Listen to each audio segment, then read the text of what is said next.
Good day, everybody. We're glad to be back here with you on Hospitality Talks this Wednesday. A beautiful spring day here in Mid-Atlantic region. We all know that the pandemic has been devastating to the hospitality industry, with business travel essentially non-existent at this point. In 2019 levels, the projections are that we won't get back there until 2023 or 2024. Leisure travel is expected to return first and is showing some real good indication. Even the leisure markets with larger in catchment area has already shown some buoyancy and some green shoots are coming out of there.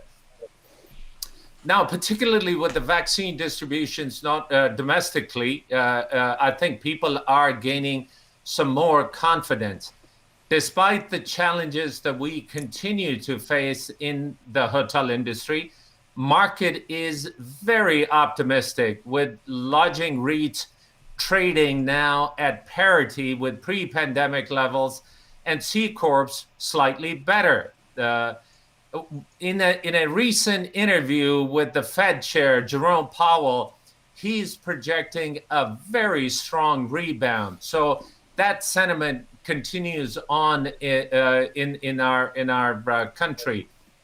Our panelists today will help us understand these trends and how they would translate to a better business for the U.S. lodging and hospitality industry.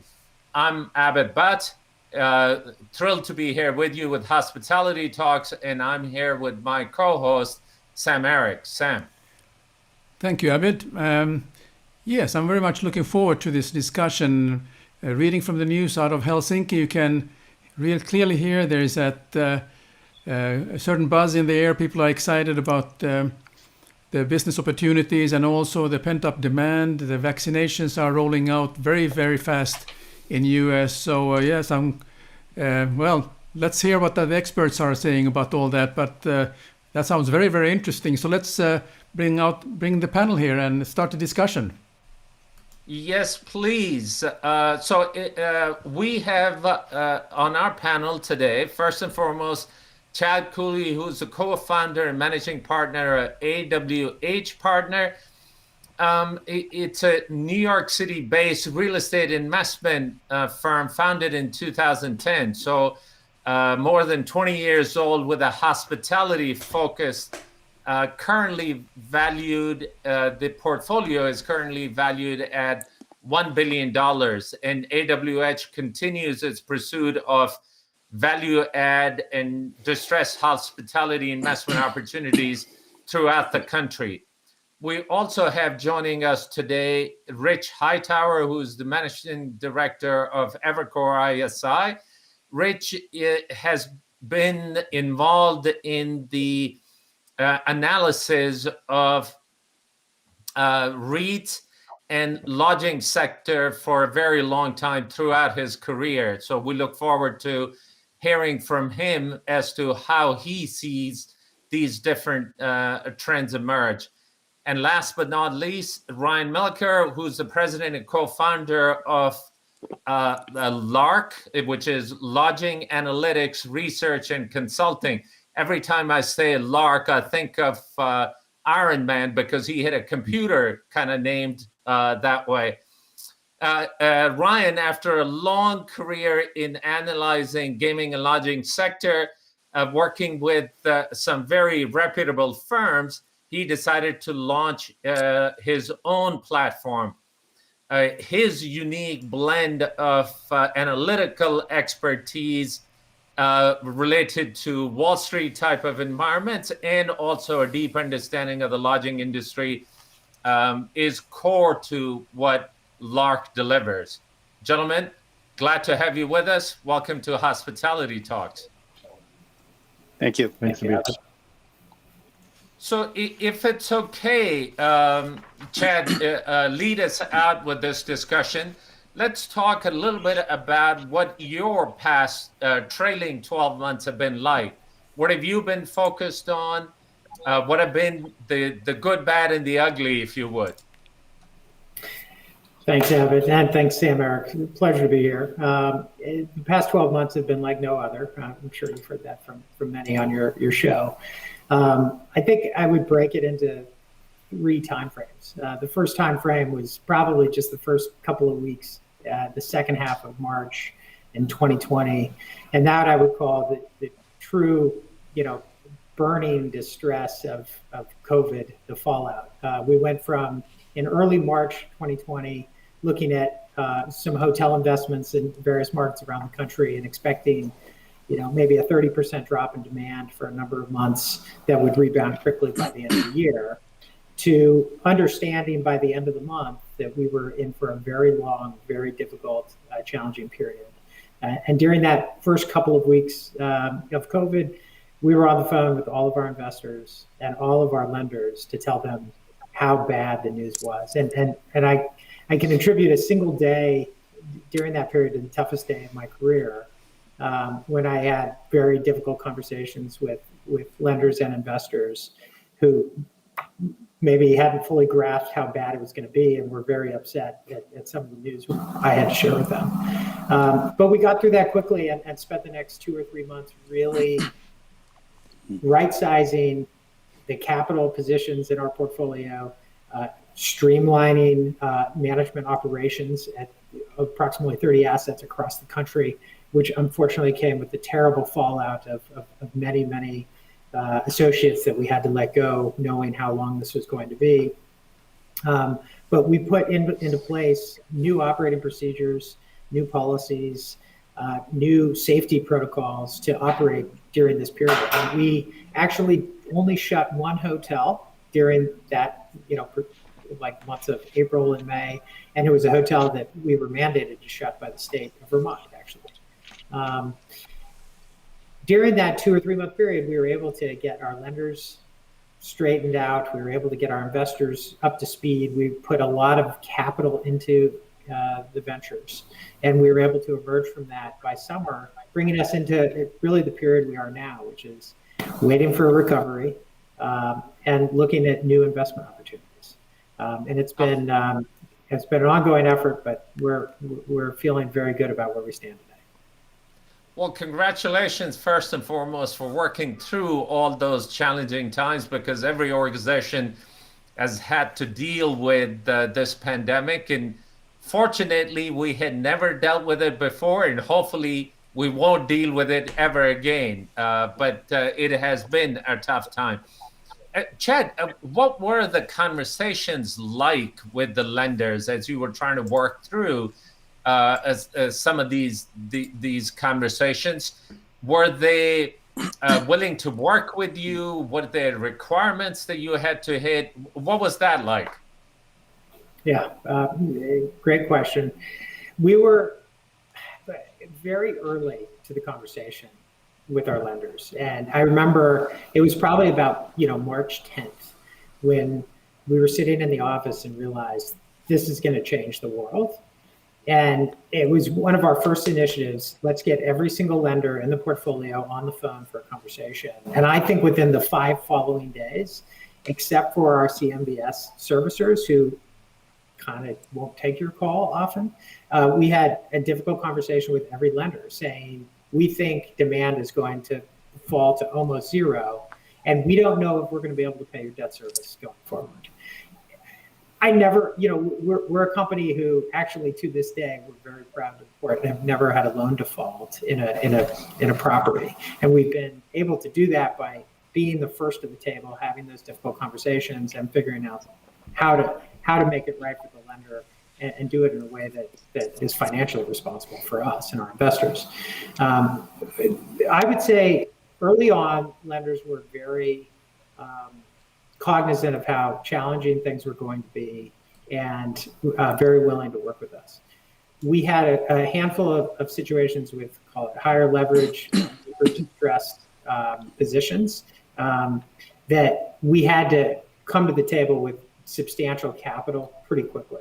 Over the course of, call it, the first 120 or 150 days of the pandemic. And we did some major restructurings on a handful of those positions. But the balance of loans received a little bit of deferrals, maybe 60 to 90 days. And then, the lenders expected us to take care of the rest from there. And we've put capital in all but a handful of positions in our portfolio. In some cases, many millions of dollars. And we've done it, in exchange for kind of relief on the margins, but not really, the type of relief that I think we all thought we might get in March and April of last year. Chad, Jerome Powell's comments recent, Feds have talked about not raising the interest rates and holding them, and they are projecting a very buoyant rebound, if you would. What are you looking at if you look into the future, having dealt with the past? Tell us what the future looks like for you. Tell us the markets that are starting to indicate a recovery, how fast it'll be. You are sort of the boots on the ground, if you would, with real assets in the marketplace. So love to hear your thoughts. Yeah, so I'll give you a couple of quick data points. I mean, we hit 8% across the portfolio in April last year. That was the bottom. Last summer, we got up to 40% before dropping back to about, the high 20s in January of this year. We're now at 45% occupancy across the portfolio for the month of March, and we've been gaining about 5 percentage points per month this year, and we expect that gain to continue. At AWH, we underwrite, we have a portfolio of 30 assets that we're constantly making projections on the rebound and the recovery so we can manage our cash flows, our lender relationships, our investor relationships. And two, we have a business of buying assets. We closed on our first post-COVID acquisition in January. We have another hotel under contract, which we have a hard deposit on, and we expect to close in the next 4 weeks. And we have many more opportunities in the works. And because we are in that business, we have to constantly make the prediction of where we think each market is going to do well or not do well, how it's going to recover and when. So our general view is that the markets are going to recover faster than I think the general market sentiment believes. We are on the bullish side. I think a lot of people, there's a sentiment out there that Zoom and the type of event we're doing right now will replace the need for people like us to get together in conferences and meetings.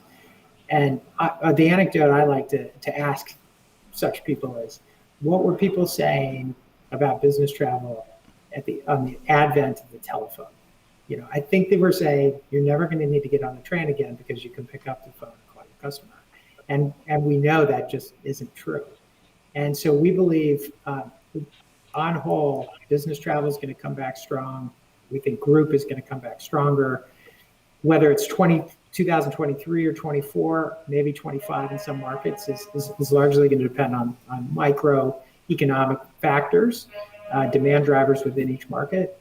But we believe we'll look back in 2025 and see this as a renaissance in travel and see more room nights and more demand than we ever saw in pre-COVID. So if I'm hearing you correctly, Chad, you see very little drop off, and not only that you see full recovery, you are anticipating possibly better volume and better performance coming out of this thing. It's yet to be determined as to when that happens.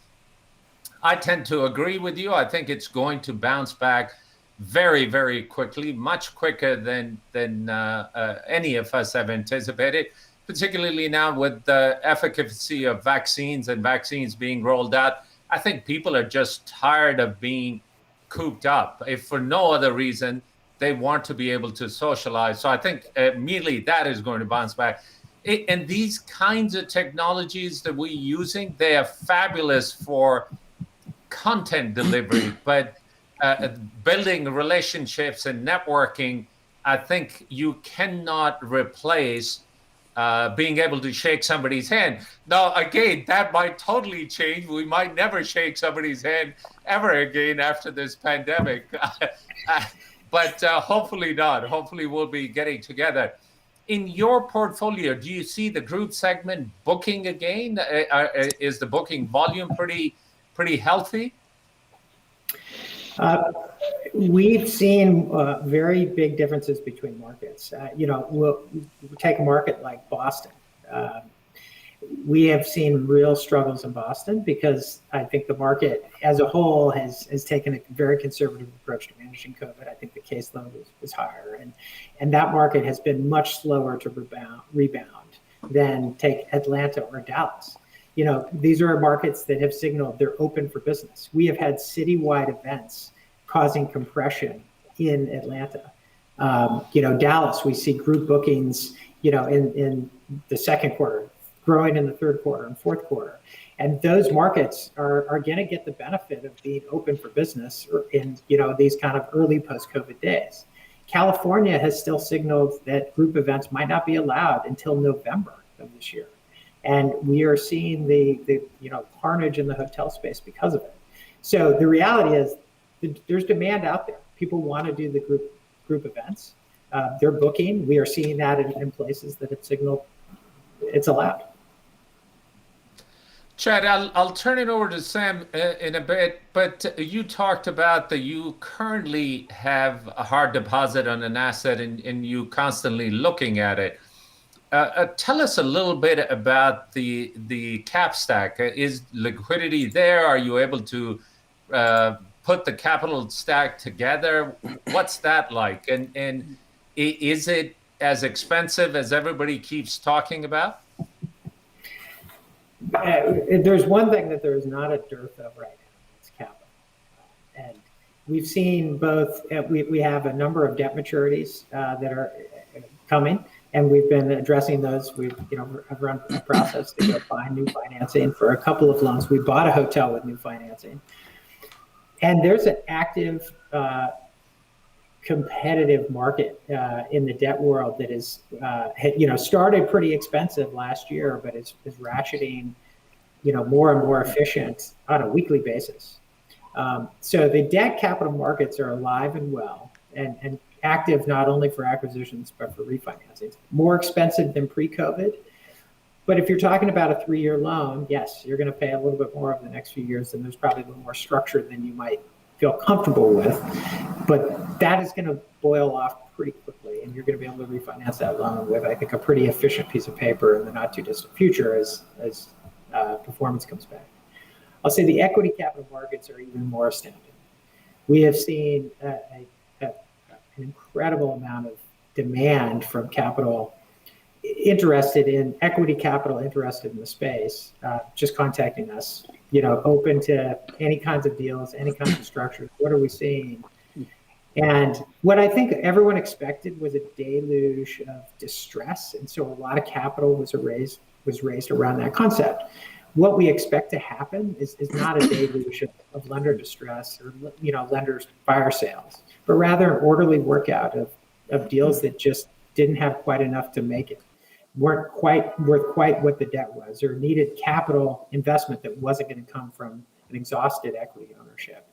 And we think we're positioned well to kind of uncover those opportunities, which are not, this is a no-brainer, I'm going to invest, at 50 cents on the dollar, but rather, I believe in this market, in this location, with this capital and business plan, and I'm going to roll up my sleeves and get the hard work done. And that's where I think the value is going to be created over the next few years.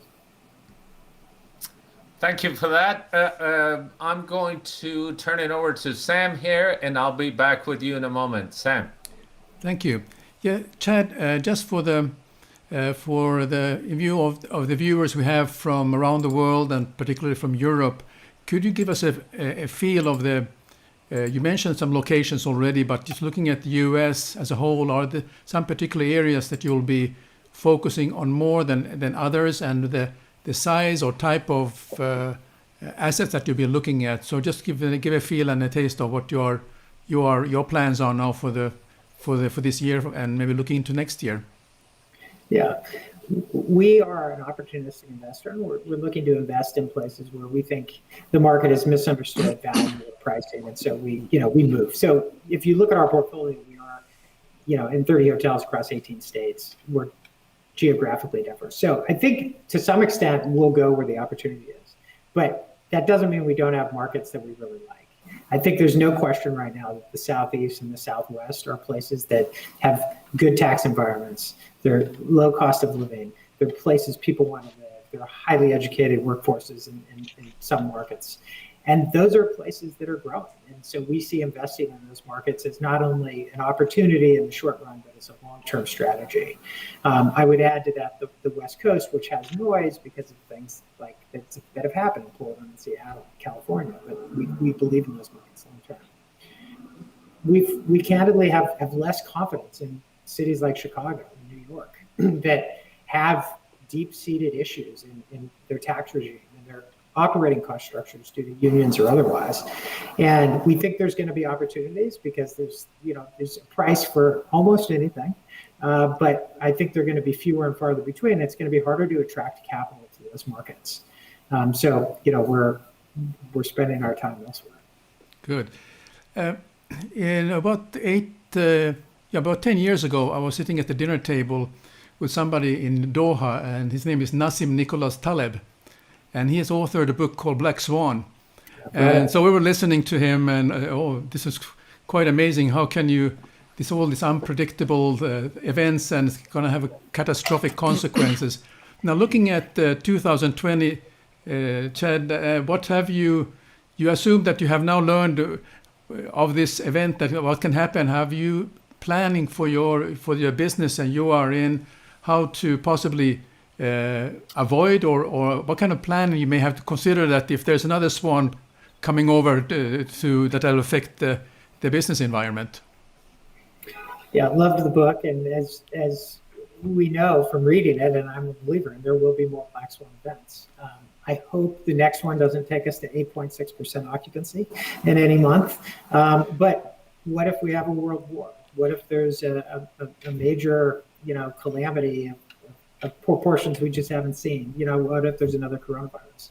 All of these things are likely to happen. Something is likely to happen in our lifetimes that will cause such distress. I think we'll look back on COVID and we'll see what worked and what didn't. What worked is where we had the ability to move quickly and address capital issues with lenders, where we had access to new equity capital, whether from existing investors or new investors to come in and address the situation. But fundamentally, good business plans and good assets and good locations survive the day. I think that's kind of the centerpiece of our investment thesis. I don't think we will change our view on the asset class, despite knowing we could find ourselves in a very difficult situation at some point in the future again. But having survived through this, we'll at least have this to lean back on and say, we did it. Hopefully it doesn't get that bad again. Oh, well done. Well, thank you, Chad, and I'll over to you, Abid, for the final questions. I guess, as the wise person had said, what doesn't kill you make you stronger. So maybe this pandemic will have taught the industry how to be more resilient, even though I'm of the belief that this industry is indeed very resilient. And it will bounce back. It's just a matter of getting through some of this tough time. And Chad, you are correct. I guess this pandemic had been talked about for a little while, yet human beings, as to who we are, we took it easily. We weren't 100% prepared. So if nothing else, it'll hopefully prepare us better. A quick question for you. What's in the future for AWH? What is coming down the pike? What kinds of assets are you more attracted to? You said yourself that the discounting that everybody was expecting hasn't been there. So what are you looking at for the future? Fast forward 3 years from now, what would your organization look like? I do think it's going to be a period of growth for our business. I see a lot of opportunities on the horizon from those, orderly workout of deals, and that there's going to be an enormous amount of need for, I think, groups like ours to come in and provide expertise in investments, in management, and in development, and we're excited to do that. Will we double in size? I think it's quite possible. I don't think that'll happen in 2 or 3 years, but I do think that's going to happen in the near term. Our goal as an organization has always been to be a best-in-class provider of investment, operations, and development services in the hotel business. And we strive to do that. We think about it every day. We hire around that strategy, and that's our mission. And so I think we will find ourselves doing a lot of what we've done in the past, full service assets, sometimes in not the A+ location, but in the B location that might become an A location over the course of our hold period. Markets that we believe are on the precipice of growth, but not where growth has happened, to such a great extent that pricing is what we consider unachievable or ill-advised. So I think we're going to be very active in a lot of markets in the U.S. We're going to be doing deals that range in size from $20 or $30 million up to hundreds of millions of dollars, and it'll all be in the hotel space. Well, that's great to hear. In one last question before we bring our next guest in, if you were to pick sort of the 4 things that are key to you in acquiring an asset, how do you evaluate those things? And just tell us the 4 that are pivotal in your evaluation. Okay, that's a good question. At the centerpiece is, and I kind of stated it, it's a good asset in a good location with a good business plan. And what does that mean? It means we think we're in a market that will grow, and that we're in an asset that will get a fair share or better share of that market growth than its competitors, with a business plan where we control the value levers. We like to come into assets that we manage and that we can develop to reposition to be more competitive, as opposed to buying an asset that's doing well and hope it continues to compete as well as it has in the past. I think if you add those 3 things up, you'll get pretty close. As for number 4, well, it's got to be something, a piece of real estate that we like. Might not always be sexy, but it's something we have a little glimmer in our eye for. It's always part of the business. Oh, that's fantastic. Well, thank you so much, Chad. Please stay with us. We'll have you back in a moment. But at this particular point, I would like to bring up Rich Hightower. Rich, thanks for being with us, and thanks for taking the time. Yeah, thank you for having me. It's great to be here.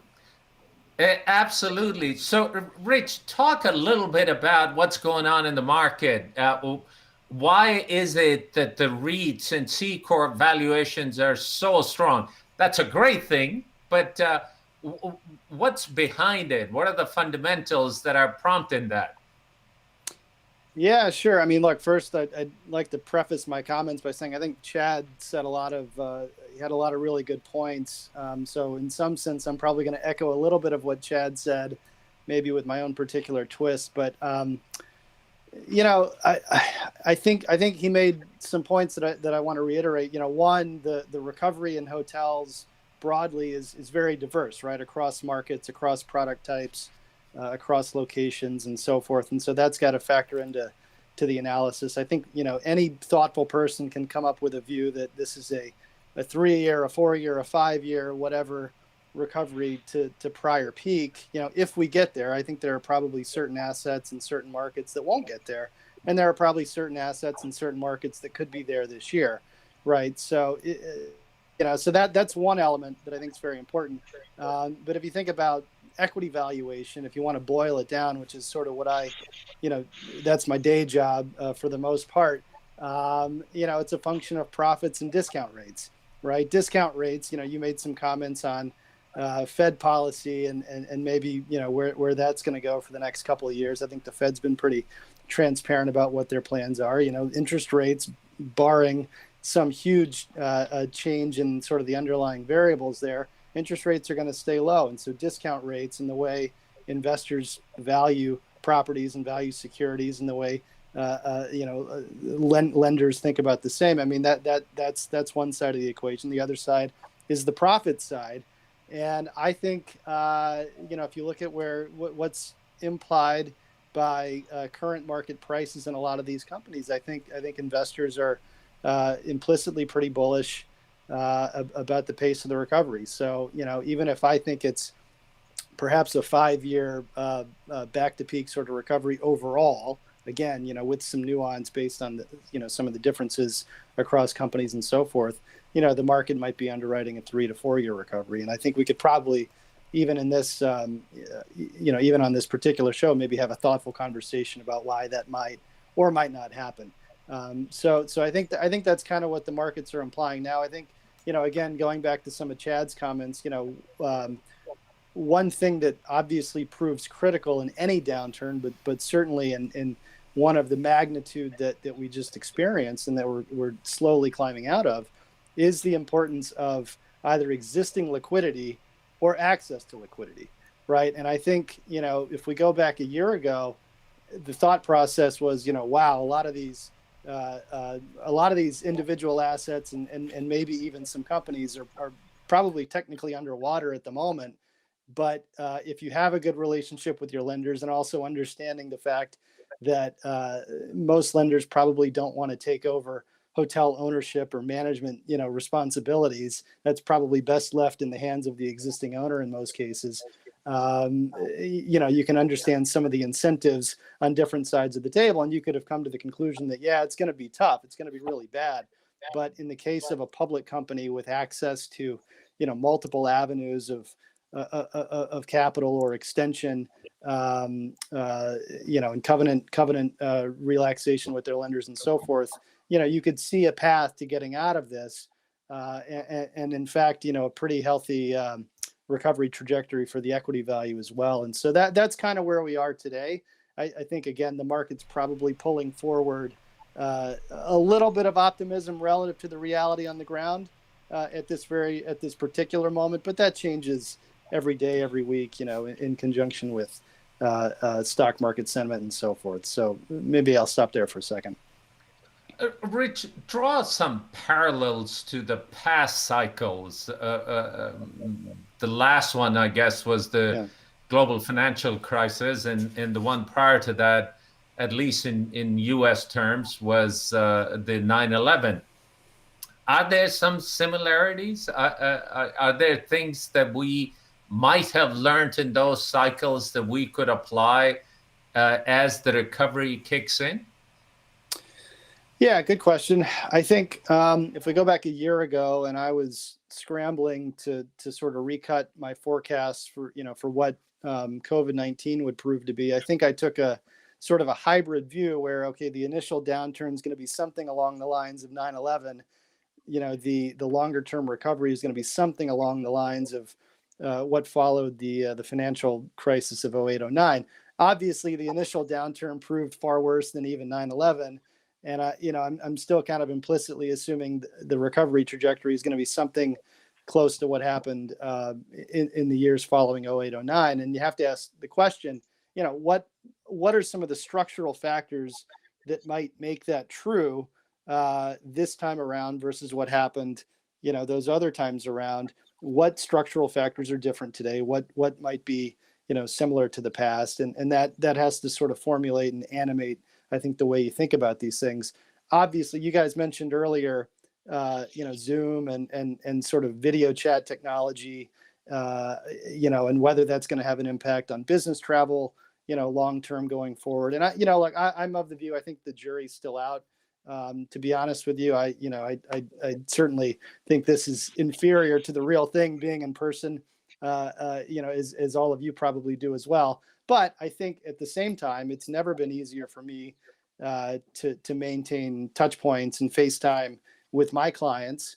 Maybe at the margin that renders some portion of business travel that existed pre-COVID, renders that unnecessary going forward. We don't know what the number is. It's probably not, the Bill Gates down 50% scenario. It's probably not zero, either. It's somewhere in between.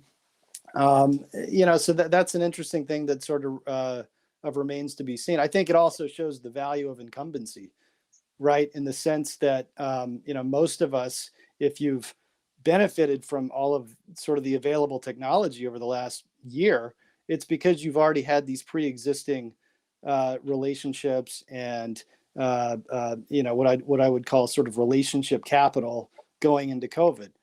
If you're a younger person or someone maybe less well established, you didn't have that benefit, and it's probably been a lost year in that regard. And so obviously, something's missing. So I think that's an important thing, we need to keep in mind that is different about today versus some of these prior recoveries. I think, another thing that I've been sort of noodling over much more recently, and this actually came up in a webinar that we did with a couple of experts in corporate travel actually yesterday. So it's still pretty fresh on my mind. I think ESG and sort of the related, all of those factors that a lot of investors are not only thinking about, but actually incorporating into their investment process. I think that's going to have carry through to the way, Fortune 500, Fortune 1000 companies think about their own corporate travel policies. And I think that you could see some structural impact to corporate travel in the sense of, reducing corporate carbon emissions and so forth. And it's something that not a lot of people, I think, are really talking about in a serious, vocal way at the moment. But I think it will increasingly become an issue. And, could you argue that that's a structural factor that's different today from what existed previously? Again, time will tell. I mean, I think competitive dynamics, among businesses and getting out on the road and seeing your clients and, sort of business development and sales. I mean, all that, probably, trumps anything related to carbon emissions, if I had to guess. But I think, again, at the margin, there could be some impact. The things that I think are constant across all time periods coming out of recessions is there's just naturally sort of this, black box with ADR and how you price the product. And, if your competitor's balance sheet down the road or down the street, someone in your comp set, if his balance sheet is in a position where he's just trying to make debt service, well, he's going to be focused on occupancy, perhaps at the expense of rate. And that's going to affect the way you have to run your property. And you can multiply that effect, I think, across, the entire landscape. And so I think that's always a consistent thing coming out of a recession. And it could have implications for, RevPAR growth and all those sorts of things. Again, it's going to differ, by property, by market, by street corner, but it's something that I think is pretty consistent. And so it's a long-winded answer to your question, but I think there are similarities. I think there are differences. And when I sort of put all those factors in the blender together and think about, what my longer term forecast should be, and then, carrying that through to what that should imply about stock prices, it's for me about a 4 to 5 year, as I said, recovery for the industry to prior peaks. So we'll, plenty of humility in that forecast, because I know that there are ways I'm going to be wrong. But that's my best guess at the moment.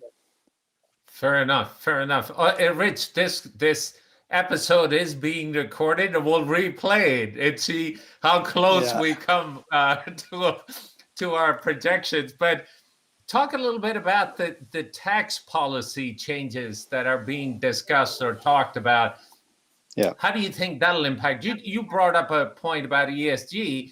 That has been discussed, and Street is starting to pay more and more attention to it. And I think it will have an impact. Taxes are being talked about, and that'll change.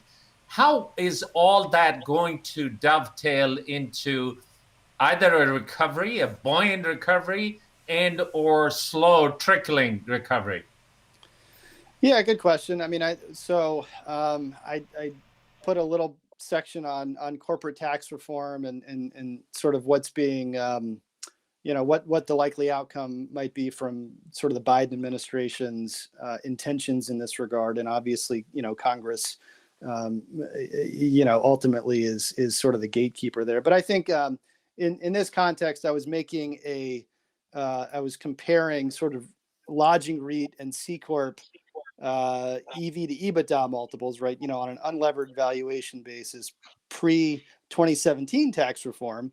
And if you go back and look at history in that regard, on average, they kind of traded right on top of each other. There wasn't a whole lot of difference. And then you fast forward to 2017, and the two series just gapped out completely, where C corp multiples shot up for a variety of reasons. I would attribute tax reform as being the number one reason. There were some other things going on at the time. Hilton spun out Park and HGV, and that factors into the math as well.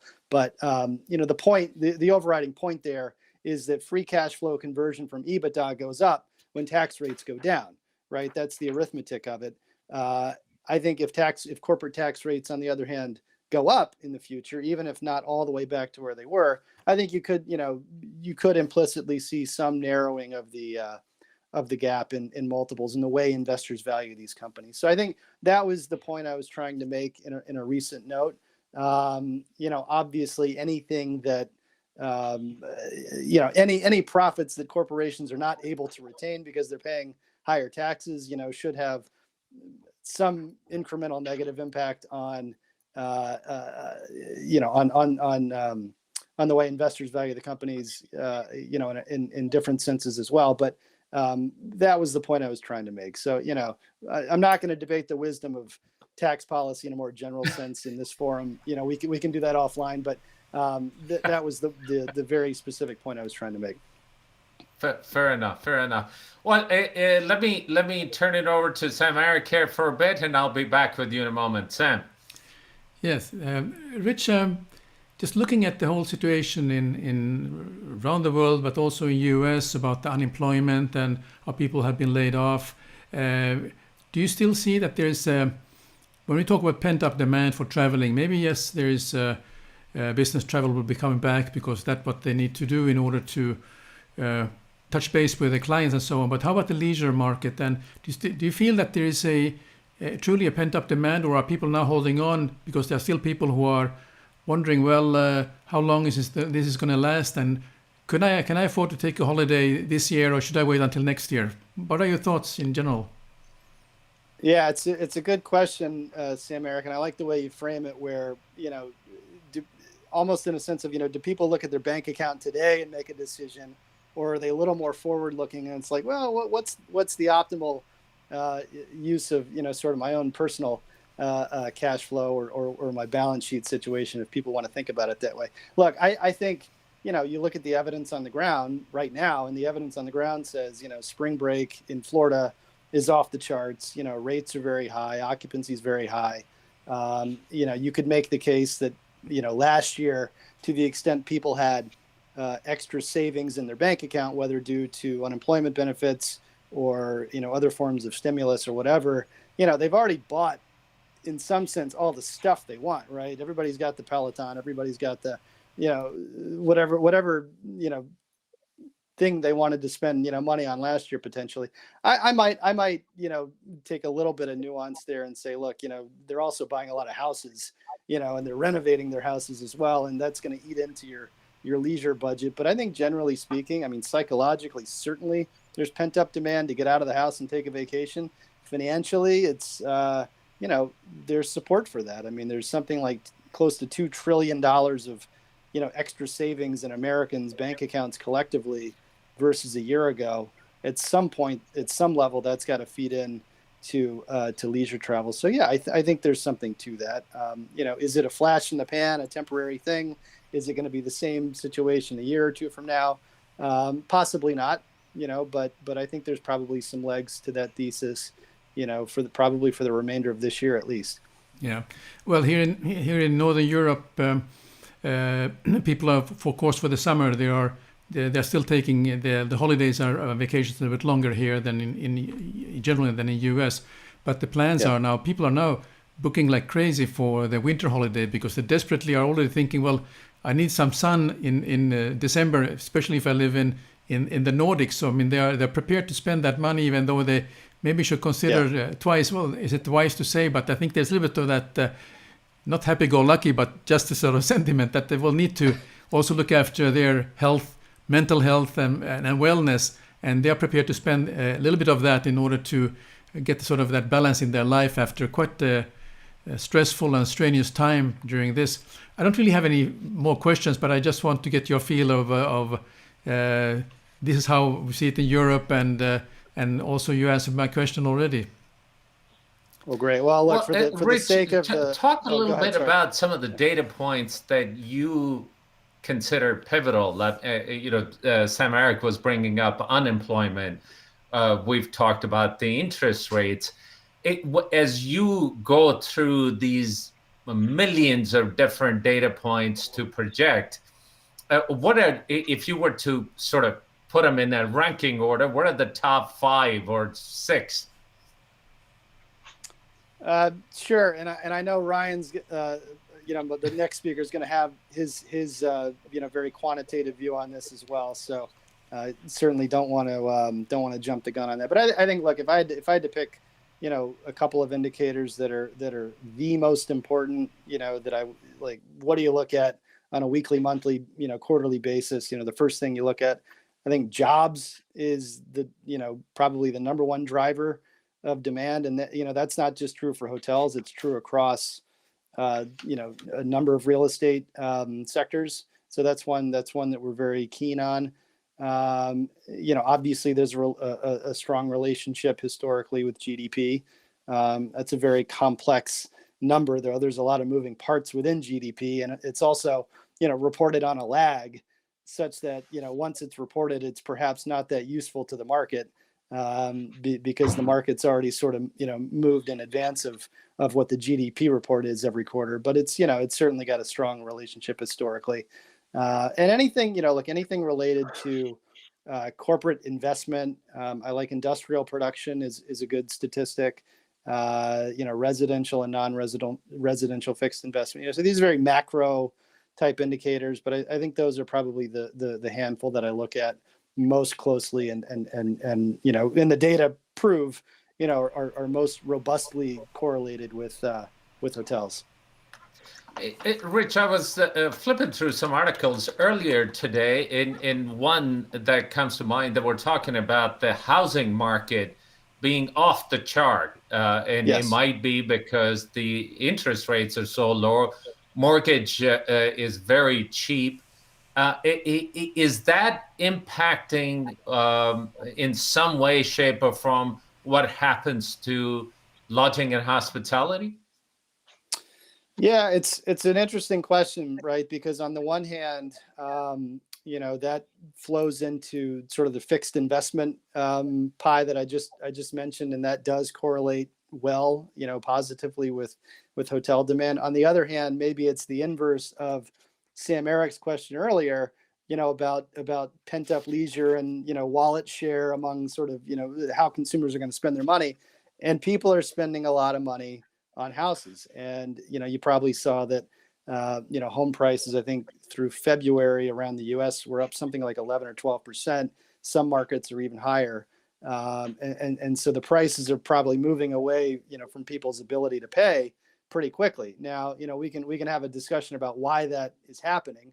Was it solely due to COVID, or did COVID sort of pull forward and accelerate, some of these longer term demographic trends that were already underway? I would argue the latter. It's sort of a pull forward, but it can show up in the price pretty quickly, and that changes buyer psychology and seller psychology in a way that's really interesting. So I think it's a double-edged sword for hospitality. Is probably the best way I can answer that. Okay, one last question before we bring our next guest up. From looking at chain scale, and you talked about different markets, at the end of the day, our industry and our business is truly a street corner business. But if you look at the chain scale, any winners, any leaders, in which different chain scales are having the toughest time at this point?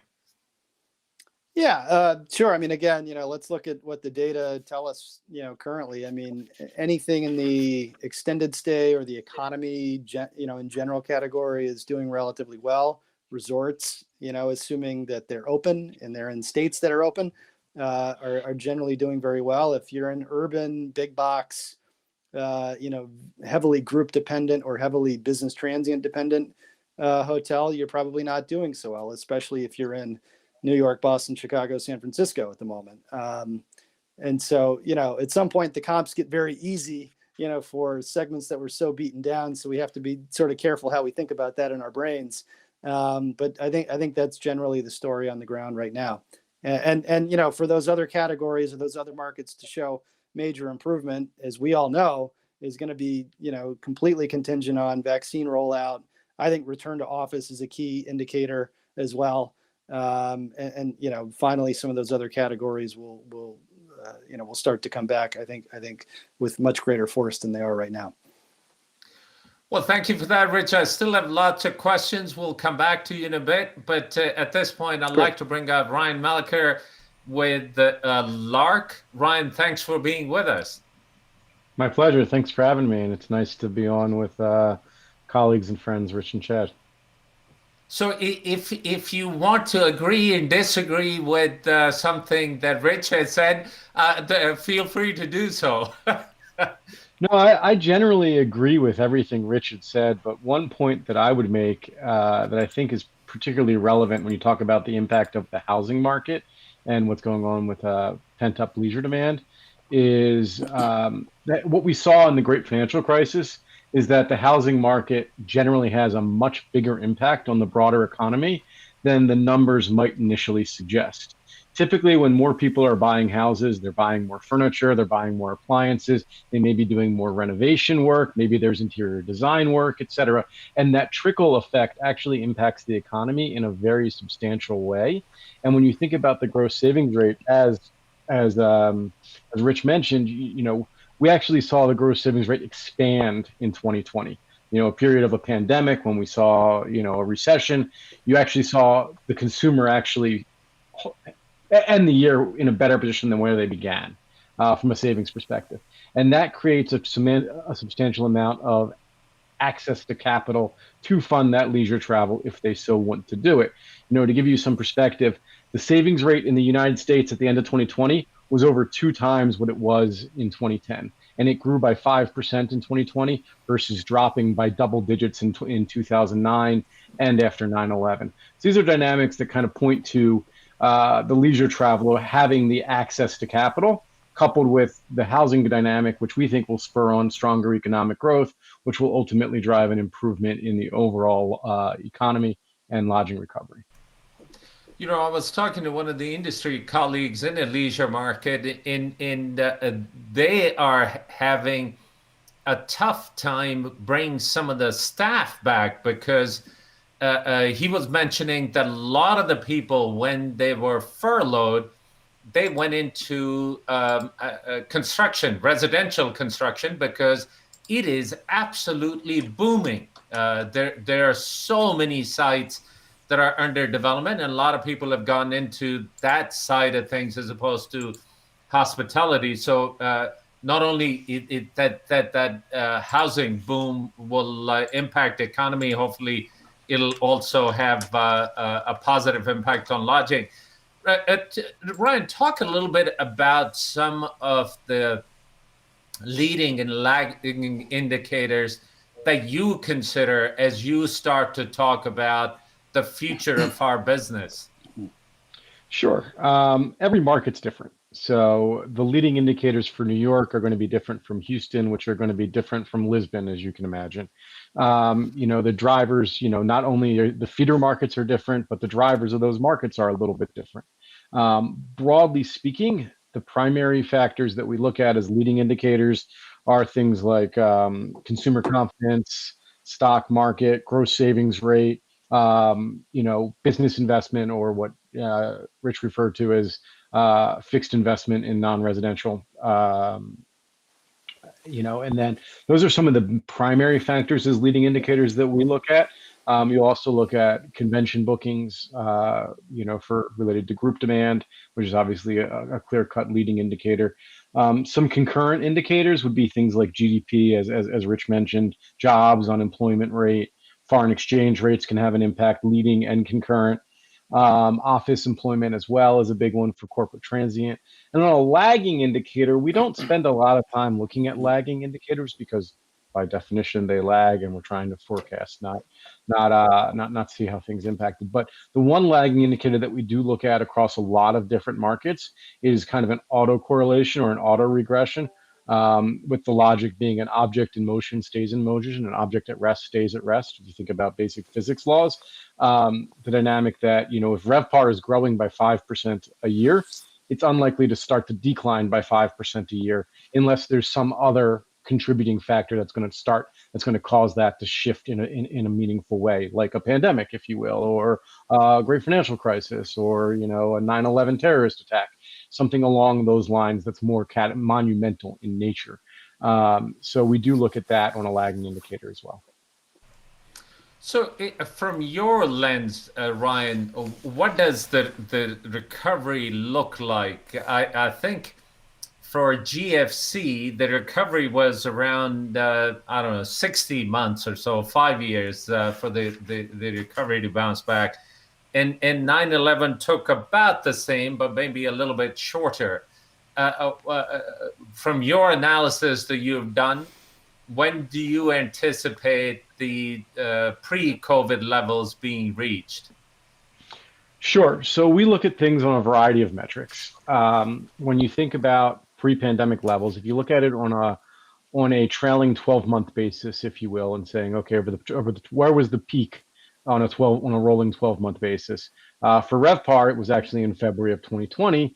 For asset values, it was actually towards the end of 2019. So a little bit earlier, and it depends on what metric you're looking at. I think there's a few different reasons why this cycle is going to be a little bit different than past cycles, and the recovery is going to be a little bit different. And Rich touched on a few of them. I think one thing that stands out is this is a pandemic, a health crisis, not a financial crisis or an excessive economic downturn, if you will. So the driver is very different. Number two is, if you look at how, especially in the US, which is where most of our work focuses, if you look at how, the three different segments are set to perform. We talked a little about leisure and why we think leisure is coming back. We think there's a tremendous amount of pent-up demand, and that's starting to show. We also know that the savings rate is high, so there's that capital to invest for leisure travelers. But if you think about the other segments, that from a convention booking perspective or groups, 2022 citywide convention demand at year-end 2020 for the 30 largest convention centers across the United States was only down 8% from 2019 levels. So you're seeing a robust recovery in the biggest group business. And as Rich talked about, that's the business that usually takes the longest to recover. We're not saying that everything's getting back as quickly or that will fully materialize, just that there's this positive dynamic related to a lot of that. And then the second thing that we'd say is, when you think about corporate transient travel and corporates' willingness to spend money on those conventions, is the idea that the stock market's at an all-time high. The primary drivers of corporate transient travel across the United States, the sectors that matter most, financial services, tech, business services, et cetera, they actually didn't generate negative GDP in 2020. They're positive. So you've got a dynamic where you have stock prices at an all-time high, so you don't feel this massive pressure to spend a lot of money, or to save a lot of money, I should say, in terms of cutting costs. You have convention bookings that are particularly strong, and you're looking to grow, and you grow through through selling more. So you've got to spend the money to make money, right? So all those points lead to some pretty positive dynamics, and then you layer on a fiscal stimulus dynamic, where, to give you some perspective, in the U.S. specifically, and I know there are people interested in countries outside of the U.S., but in the U.S. specifically, we've now passed almost $5 trillion in fiscal stimulus related to COVID-19. That compares to less than $1 trillion coming out of the Great Financial Crisis. The Great Financial Crisis was about 6% of pre-crisis GDP. We're at over 25% of pre-pandemic GDP now, and that doesn't even take into account the infrastructure bill that's likely to come later this year. So there's this all these factors should be a positive for the recovery. So when you layer all of that into our models and everything that we're looking at, it gives us a pretty clear picture that things should be a little bit better than they've been in the past. So as you mentioned, if you look at the great financial crisis, from the recovery from prior peak to that back to that prior peak, in the great financial crisis took 52 months on RevPAR. I'm sorry, 59 months on RevPAR and 52 months after 9/11. So you're talking roughly 4.5 years. We think we're going to do it in about 3.5 years this time around. So we're talking about, call it late 2023 is when we should see it on RevPAR. And asset values, following the great financial crisis, it took 96 months, so materially longer. We think it's going to be 2 years faster on asset values, only 72 months, because of all that capital that's in the marketplace that Chad talked about earlier, coupled with that fiscal stimulus and everything else going on with the economy. We think asset values recover much faster than they have in the past.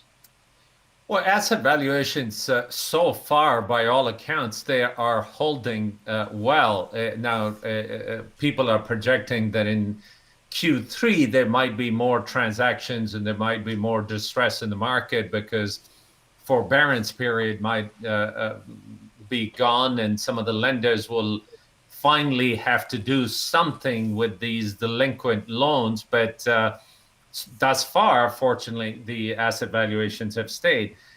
Yeah, I mean, I think it's hard to point to asset values holding up in an environment where there's minimal asset transactions.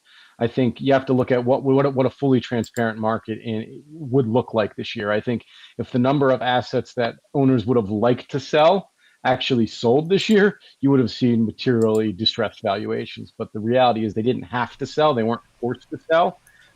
So it delayed things. I think that you'll still see when assets do sell, and they are forced to sell because of their capital stacks. And as that orderly transition occurs, as Chad mentioned, you will see asset values down meaningfully from peak valuations, frankly, because hotel NOIs are down so much from previous peaks. Yeah. Ryan, I want to go back to one of the comments that you made regarding the convention centers and the major MSAs. And if I heard you correctly, the booking pace is very strong. Are you analyzing by any chance, or is there information, are these bookings that have just been deferred from 2020? Because 2020, the calendars were wiped clean. So a lot of them were rebooking into the future, or is it new business that is being put on the books? It's a combination of both. I think something like the stat that I have is somewhere in the ballpark of 57% of all citywide convention bookings that were canceled in 2020 were rebooked for a later date. And then there's also bookings that were on the books before COVID that are holding, and other new bookings that are materializing. It's a little bit of everything. Oh, that's very, very encouraging. That's fabulous. We had done a session on meetings in group business a few weeks ago, and they were talking about, as a matter of fact, some of these larger markets were starting to feel compression where there was no more space available. So it is very encouraging that is occurring. I'll turn it over to Sam here in a second, but just talk a little bit about sort of the winners and losers in major MSAs. Which markets are performing better? Chad had talked about some of the markets that are really in trouble, but from your lens, looking at nationwide, which markets are performing better than the others?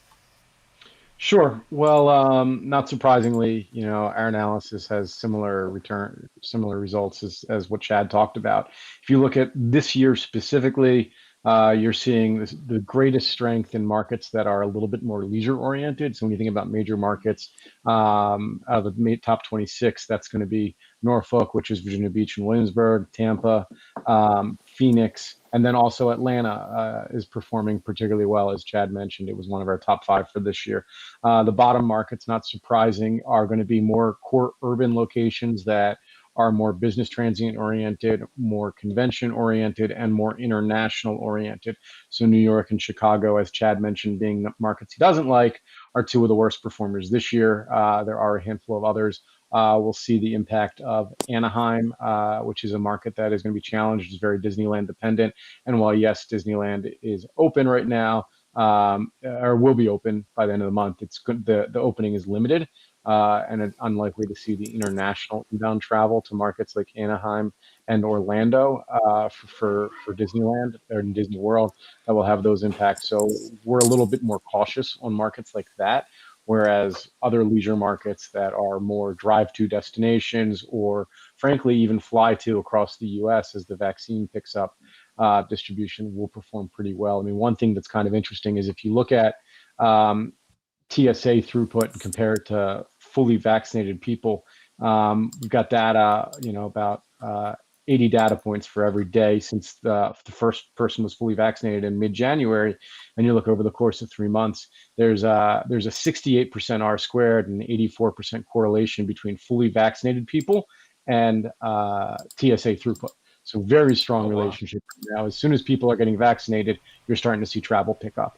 And as that continues to unfold, you will continue to see that unfold, which means that the drive-to dynamic is going to be less and less relevant as we move through the summer, and more people get vaccinated, and fly to will become a much more substantial impact. There was another article addressing Vegas, and Vegas is getting ready for a better year than 2019. At least their projections are that it is going to absolutely be gangbusters. I don't know whether your data indicates the similar information. It does, but it's Vegas will be gangbusters. It's just not going to. When you look at 2021 as a whole, Vegas was basically practically closed for the first 3 months of the year. So 2021 as a whole isn't going to be that strong for Vegas. We actually have Vegas as the best performing market from a RevPAR perspective, looking out 5 years. If you compare 2025 to 2019, RevPAR, Vegas is number one across all the top markets in the U.S. Fair enough. Hey, Ryan, let me turn it over to Sam-Erik, and I'll be back with you in a moment. Sam. Thank you. Yes, Ryan, I'm interested. I read also about this, how Vegas, they are building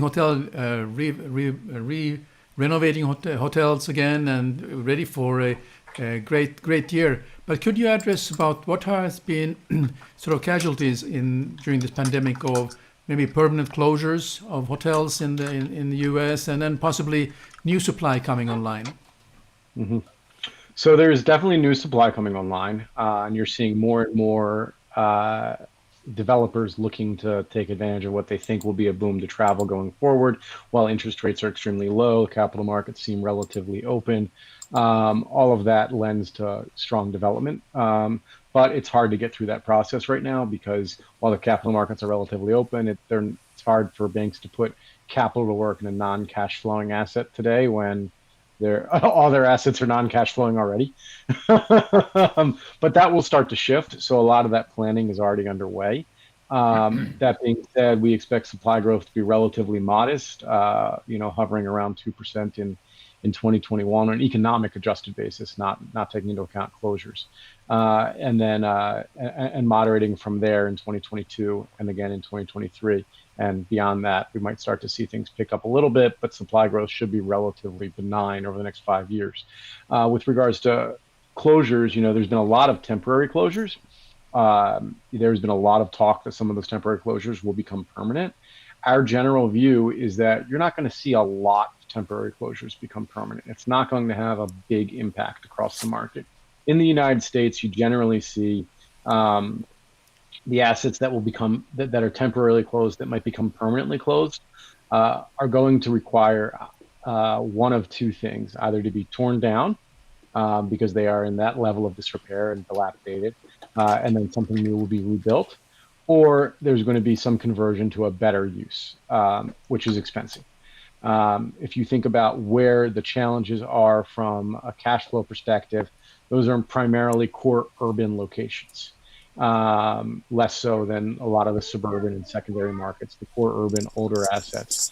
When you think about those core urban older assets, we just heard about one yesterday, which we've been waiting for 24 years, the Hotel Pennsylvania in New York City that Vornado purchased in 1997 with the plans to tear down and build a an office building high rise. 24 years later, they finally announced they're going to raise the building. Right? It's just not that easy to do. Do we think there will be another one in New York? Yeah, the Roosevelt will probably happen as well. Is another asset that I know that the owners had been looking at 15 years ago. They were told that the best use for that building would be to tear it down and build an office building. There will be a handful of others, but it's not going to be a crazy number. New York will probably see the most. We estimate close to 4,500 rooms will permanently close. Outside of New York, we think it's going to be pretty limited. There will be a handful of assets in California and most of those assets will be more, I would call them extended stay to economy branded assets where the cities are purchasing them to convert to either affordable housing or homeless shelters.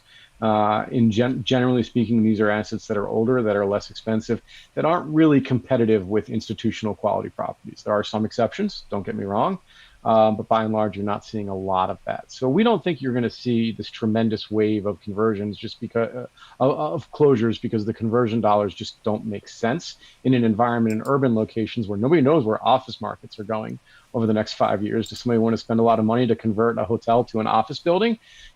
Condo prices in core urban locations have not moved with the market like everything else. Multifamily has been a disaster.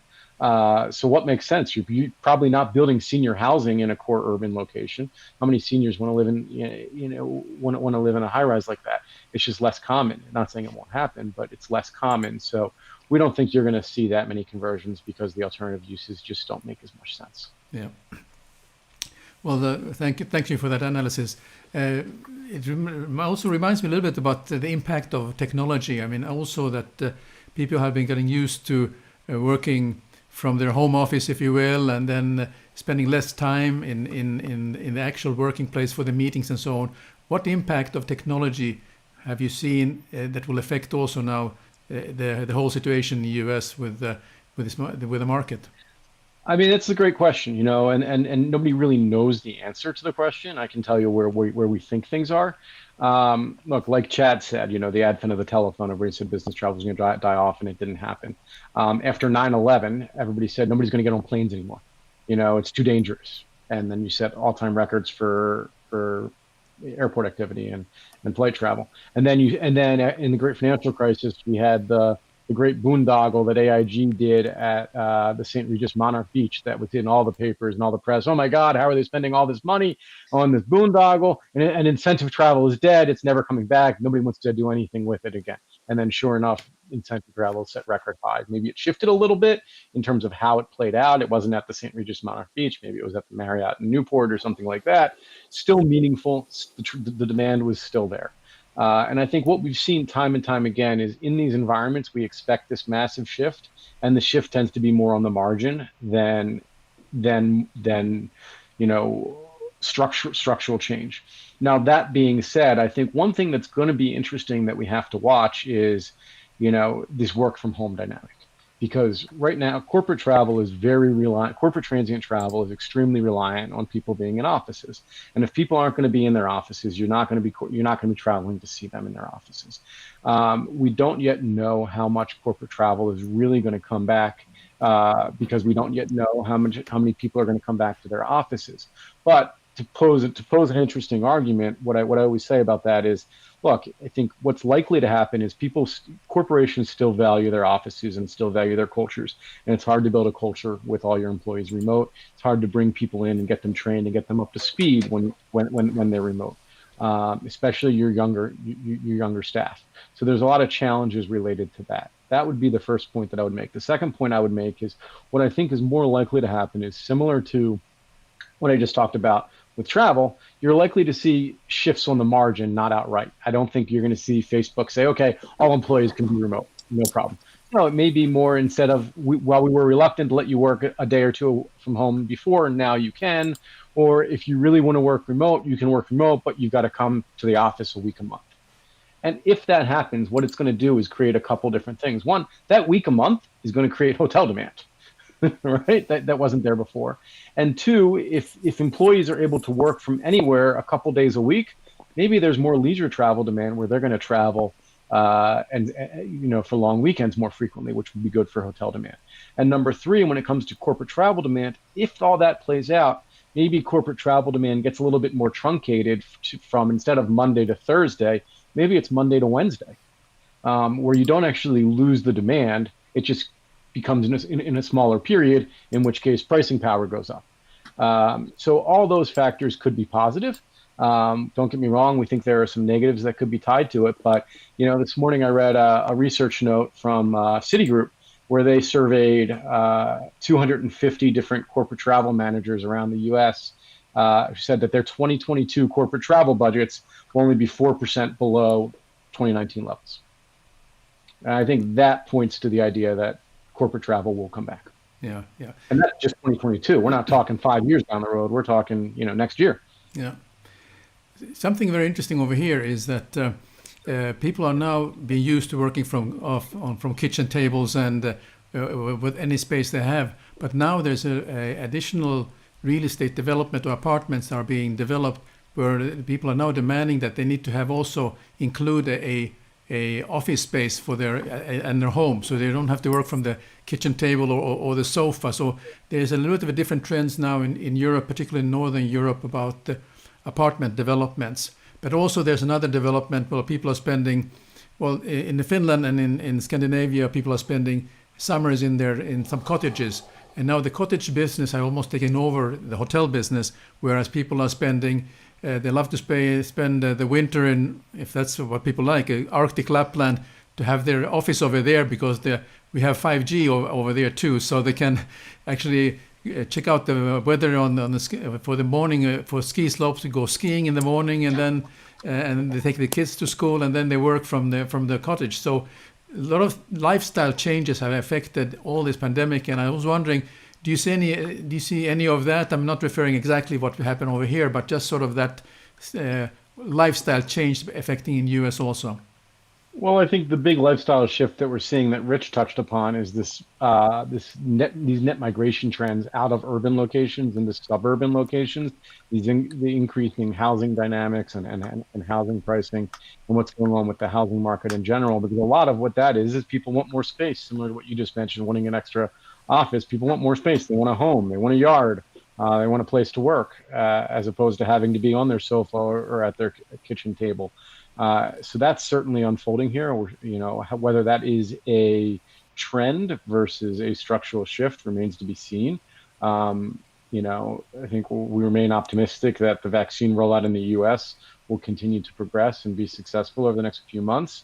And then people will start to feel more confident here. We're still in a global environment. So what happens in Europe and Asia and Latin America and Africa and Australia and everywhere else will impact things in the US, no doubt. But I think people are gradually feeling more confident as they get vaccinated, and that can start to shift the psychology, which could make this more of a trend, or maybe it becomes more structural. We'll see. You've certainly seen the advent of the purchase of second homes, which is part of the factor that's driving the housing market, as we talked about earlier, and that would be aligned with the cottage dynamic that you just talked about.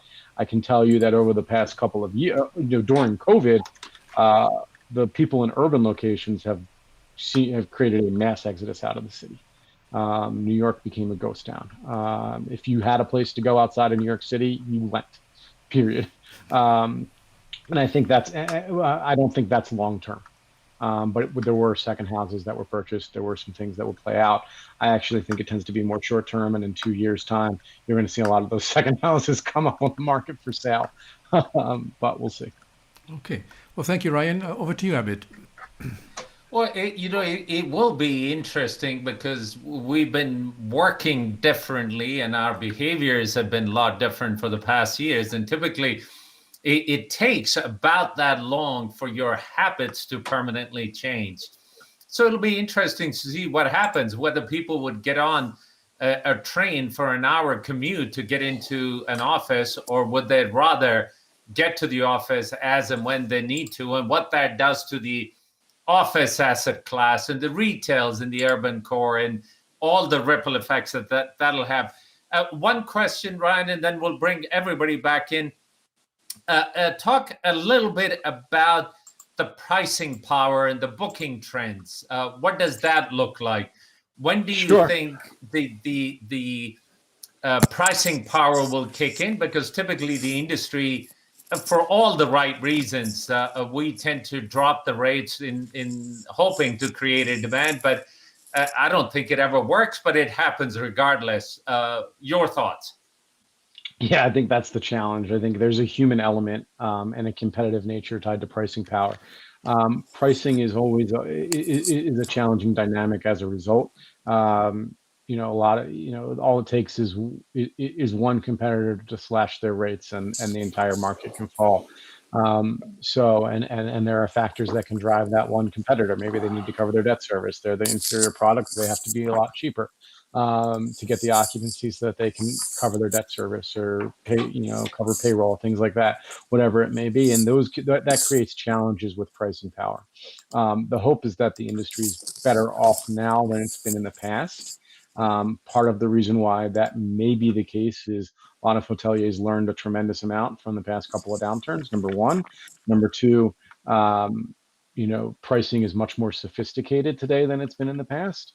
And then a third point is that when you think about the brand perspective, and not every hotel is branded, but when you think about the brand perspective, the brands tend to be more tied to large conglomerates of brands than a tremendous amount of smaller brands that aren't tied to the brand families. So you get the advice from the Marriotts, the Hiltons, the Hyatts, the IHGs, and the Accors that are helping you steer things. And as long as they can hold pricing, it will have a big impact.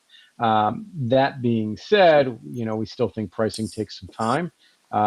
Historically, what we've seen is, to give you some perspective, historically we saw ADR recover more quickly than RevPAR, but it still took about 52 months, or call it 4.5 years after the great financial crisis, on a rolling 12-month basis, for US ADR to recover back to prior peak levels, and 45 months, just under 4 years after 9/11. So it's a tremendous amount of time. It does not happen quickly.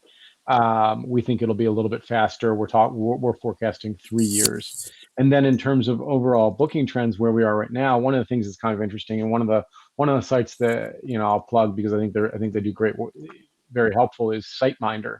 And SiteMinder releases a World Hotel Index. And if you're not familiar with SiteMinder, they're a guest acquisition platform used by roughly 35,000 hotels, and they connect to 400 booking channels. Their data is pretty good, and they update some data on a daily basis. And what you can see, especially across the U.S., is that during the pandemic, the U.S. basically was running at booking volumes that were about 50% of 2019 levels or pre-pandemic levels.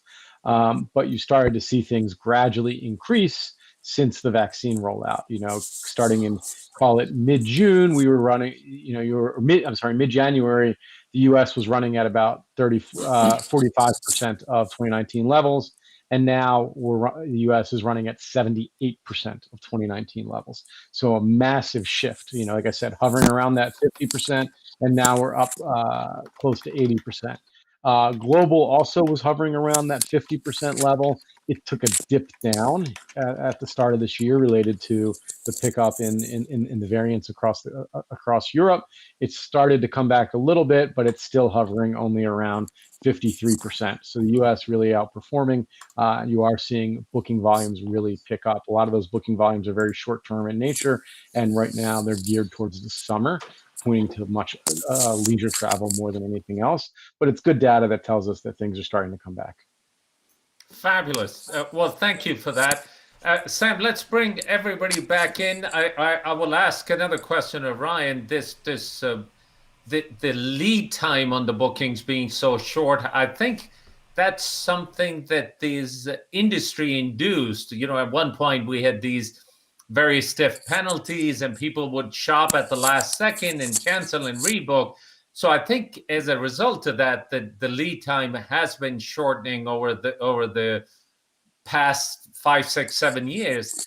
Are you seeing that even shorter moving forward, or is there some sort of normalcy coming back? I mean, I think there will be some level of normalcy coming back. We're not there yet. I mean, if you look at the guest horizon today, the vast majority of bookings that are occurring within a couple weeks of the actual stay. So they're pretty short term. And a lot of that has to do with the fact that the consumer knows there's a lot of availability. They don't need to make that decision. They want to wait until they're sure they have the vaccine and they're safe and they feel comfortable traveling, all those factors that can come into play. I think as a lot of that normalizes, the booking windows will probably revert back to where they were pre-pandemic. That being said, I think the reality is, with the advent of technology and all the booking platforms that exist out there, you have the ability to pick and choose your hotels. And as long as there's available rooms, you can hold off before you make your final booking. And that creates that short-term nature of the booking window. Yeah. I don't know that that's going to change. I think the brands prior to the pandemic pushed to have impose cancellation penalties and things like that, prepay rates, et cetera, to try to limit some of those dynamics. And that will probably come back and that will help, but you're still facing an environment where when you have all these technology platforms where the consumer knows what's available and what's not, and you can see, oh, there's 12 rooms left at that price, I don't have to book it today. I can wait, and then, you book a week later when there's 6 rooms left at that price or whatever it may be. I think that transparency is frankly a help to the consumer more than a help to the industry. So it will continue to unfold. Well, I think a lot of us are going to be getting cardiac palpitations because we live and die by what's the business on the books. And if we can't see it and it only happens at the last minute, there are going to be some sleepless nights. Chad, a question for you about keeping with the conversation on technology. And you brought up the advent of the phones when they were developed. The only difference is, to this day, we're still asking each other, can you hear me now? But the technology has gotten far better than that. And what other disruptive technologies do you see coming down the pike that'll impact our industry? Chad, I think you muted. Mute. Nope, it still can't hear you.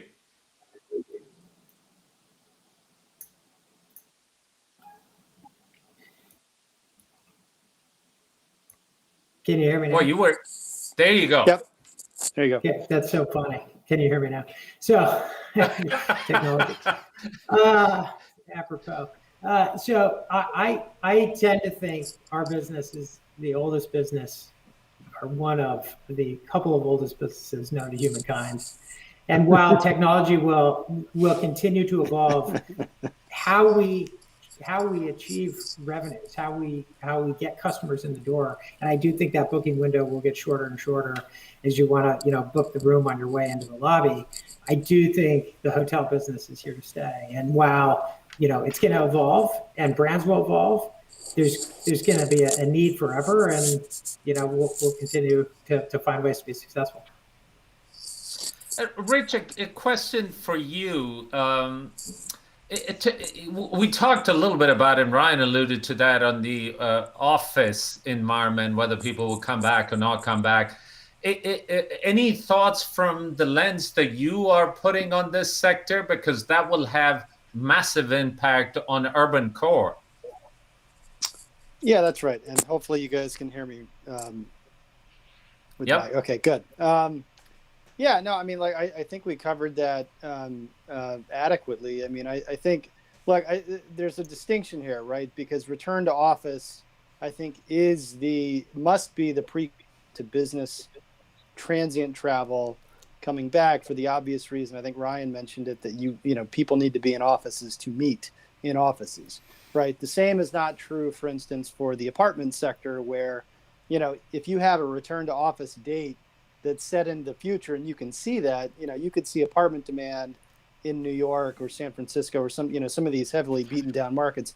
You could see apartment demand precede return to office, right? That the same is not true in hotels.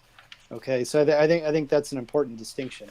But I don't know that I have a ton to add beyond that. It'll be interesting to see the longer term equilibrium. I mean, like you said, if people are working from home 2 days a week or something like that, it's going to be a little bit harder to coordinate some of those meetings, and you'll have to adjust your schedule accordingly. The way I think about it, I'll probably set meetings as far in advance as I possibly can, and then I will know when I'm going into the city those days, right? So but everybody's situation is going to be different, depending on the job function, your role within the company. I mean, all of those things are highly specific to the individual, I think. And Rich, you do a lot of corporate travel. Yeah. Do you think that you're going to be traveling the same amount to meet with your clients as you did in the past, or do you think that your travel is going to shift anyway? Maybe you have to stay in Chicago an extra day because you couldn't get all your meetings in the same day because some people are working from home, and how are you thinking about that, or are you not yet? Yeah, I mean, we are starting to think about it. I mean, we don't have there hasn't been a top-down sort of communication on that firm-wide just yet. I do think there's probably some structural reduction in my travel schedule, frankly, thankfully, going forward. I mean, Ryan, this, you sat in this seat for a long time. Do I really need to go to Des Moines for 2 meetings, with a couple of Midwest accounts when I can do it over Zoom, and, we can probably talk face-to-face more, probably not, right? On the other hand, you brought up a good point. Do I stay in San Francisco for 4 nights instead of 2 nights, and kill more birds with one stone, so to speak? I mean, I think and there's probably positive implications for the hotel sector in that regard. But I do think that my travel schedule in the aggregate will be less, assuming we're all vaccinated, assuming we sort of reach that new equilibrium, with respect to return to office and so forth. Rich, no matter what you do with your travel schedule, please don't take out places like Des Moines or Minot. You got to go visit those places. They're very important. But a question for all 3 of you. Just if you were to look into the future, if I may ask, highlight 2 challenges that we will be up against for this industry. And Chad, if you don't mind, I'm going to start with you. Yeah, I think one challenge that comes to mind is as hotels get further and further from their most recent renovation, I think the quality of the existing hotel product will decline over the next few years. And a lot of capital will need to go into the space to bring hotels up to the standard that the customer expects. So I think we'll see deferred maintenance, and we'll see probably also, as we're ramping up demand, we're not going to be able to ramp up staffing as quickly. And so I think the customers are bound to be a little disappointed over the next 12, 24, 36 months. So that's one issue. And another is I do think this oversupply, I will say, of equity and maybe of debt as well is going to lead to some overpricing. I think a lot of interested investors believe, they can make a splash in the space and things will rebound and make quick sales and a bunch of profit. But the reality is we are in a challenging business with a lot of moving parts, a lot of dynamic issues that unfold on a daily basis. So I think the key to creating value is really rolling up the sleeves and getting the work done. But a lot of people, I think, will be sorely disappointed. Ryan, your thoughts? I think there's a couple of things that I would highlight that I think are worth mentioning, and they're both somewhat tied to the regulatory environment. So the first one is related to labor costs. I think we're certainly in an environment right now where we have an administration in the U.S. that is very pro-labor, and we see a lot of risk to rising labor costs. And at the municipal level, we have a lot of those, especially the core urban locations. One example of that is what's happening in New York right now, where the city planning department is looking at forcing all new hotel developments to require labor union approval, which basically means every new hotel and development will be required to be a union contract. Full service, limited service, all 5 boroughs, doesn't matter, which I think will massively curtail hotels. And I think the labor dynamics can have a big impact on the P&L when you think on average, labor accounts for over 30% of total revenues across the U.S. So it's a massive number, and if that's going up, it's going to have a big impact on cash flows.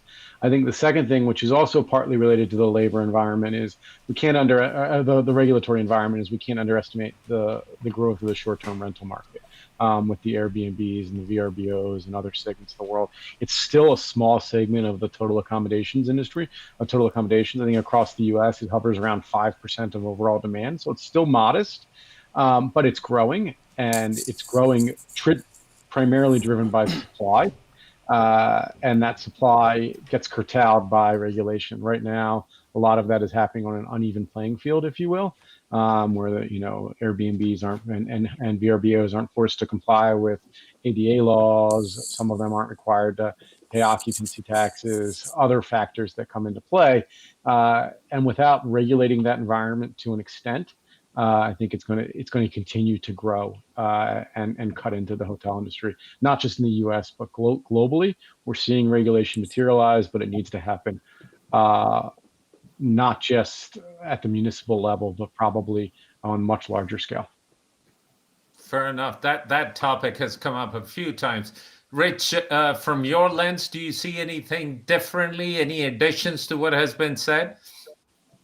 Yeah, I mean, I might just piggyback off of a couple things Ryan just said. One, in addition to the labor cost component of what's going on at the city and the state level, in several cases, property taxes. It's an increasingly important expense line item, and it's only going in one direction for all the obvious reasons. So that's another one that hotel owners are going to have to grapple with and underwrite to, and God bless. I mean, I don't know how you underwrite something like that 3, 4, 5 years into the future. The second thing, again, just on the short-term rental idea, I think, one, it's very hard to predict. It sort of turns off and on like a spigot based on market demand. And so, you never know how to price your product because you don't know what the supply is in that particular category. But the other thing that's interesting is, if you do make the case that with increased work from home, and less time in the office going forward, have you created a new use case for short-term rentals that are, fully furnished, full apartments and so forth in the urban city centers that may siphon away some demand that otherwise might have stayed in a hotel? We don't know the answer, but it seems like a plausible scenario, to whatever extent in my mind. And so that might be, one additional factor I might throw in there. Well, gentlemen, I still have a lot of questions, but let me ask Sam, because we might have to bring you back for a second session. We've been at it for a bit. Sam, is there anything else that might have come up that we need to talk about before we close? I think it's well covered, and I think we really should plan for another session with this gentleman who is giving us a lot of value. Absolutely. So Chad Cooley with AWH Partners, Rich Hightower with Evercore ISA, and Ryan Meliker with Lark. Gentlemen, thank you so much for your time. Thanks for being with us. Conversation has been invaluable, and we will reach back out to you as we try to better understand what the future holds. Over to you, Sam. Well, I'd like to thank very much our panelists for today for some great input, and also all the live viewers who have joined us, whether it's been on YouTube, LinkedIn, or on Hospitality Talks Facebook page, and also the replay viewers, because usually many more are also viewing us, and they comment and ask questions once they are looking at the recording.